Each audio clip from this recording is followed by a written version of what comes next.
Nous prenons Apocalypse chapitre 22 et le verset 11. La Bible dit que celui qui est injuste soit encore injuste. Que celui qui essuyait s'essuie encore. Que le juste pratique encore la justice. Et que celui qui est saint soit encore sanctifié. Je reprends. Que celui qui est injuste soit encore injuste. Que celui qui essuyait s'essuie encore. Que le juste pratique encore la justice. Et que celui qui est saint soit encore sanctifié.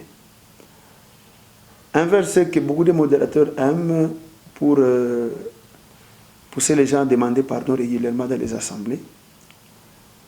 Mais je vous dis, l'Église existe pour créer des gens qui n'auront plus à demander pardon à Dieu. Pourquoi? Parce qu'ils ne pécheront plus. C'est le rôle de l'Église. Produire une espèce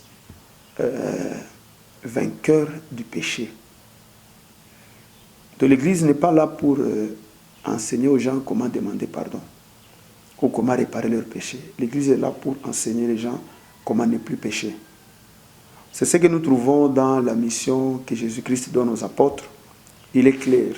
Il leur dit ceci: enseignez-leur à observer ce que je vous ai prescrit.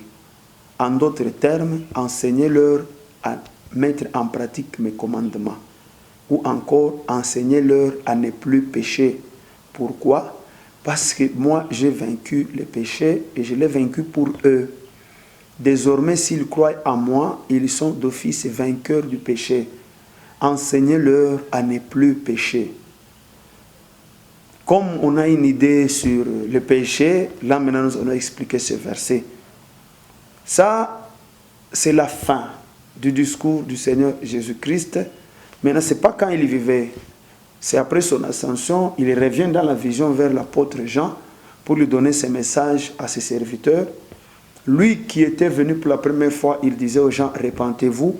Mais là, pour la deuxième fois, il vient pour qu'on dise aux gens de ne pas se repentir. Mais il vient encourager tout le monde. Il dit que celui qui est injuste, il ne dit pas que celui qui est injuste puisse se repentir. Ici, celui qui est injuste persévère dans l'injustice. Celui qui est souillé, qu'il continue dans la souillure. Mais que celui qui est juste continue dans la justice. Et que celui qui est saint se sanctifie. Moi, j'insiste beaucoup sur celui qui est saint. Se sanctifier signifie quoi? L'interprétation se trouve dans ce qui est en haut là-bas. Que celui qui est injuste continue dans l'injustice. C'est-à-dire que celui qui est saint continue à mener une vie de sainteté. C'est ce que ça signifie. Ça ne signifie pas qu'ils disent tous les jours à Dieu, sanctifie-moi, sanctifie-moi, sanctifie-moi, sanctifie-moi. Ce n'est pas ça. Maintenant que celui qui est injuste, il dira à qui, aide-moi à demeurer dans l'injustice. Non, il y a pas de, ici, ce n'est pas un problème de prière, c'est un encouragement. Toi qui es sérieux, persévère dans cette vie-là d'un homme sérieux.